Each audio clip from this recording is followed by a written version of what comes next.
Some houses are timeless, fruit of iconic architecture, just like this tribute to the genius Frank Lloyd Wright, designed by the award-winning Arthur de Matos Casas, one of Brazil's foremost architects. The property is located in one of the most traditional and exclusive gated communities in São Paulo, a green oasis within a cement metropolis. After a century of history, Chácara Flora is a haven with impeccable security, reserved neighbours and constant improvements. The house is finished in luxurious and rare materials, such as floors and cabinets made out of solid ivory hardwood, Italian marble, glass sheets imported from Belgium, and Danish electric windows.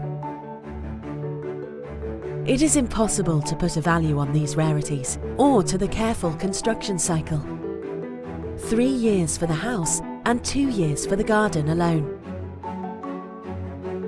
A unique combination of architecture, cultured interiors, intricate gardens and modernism.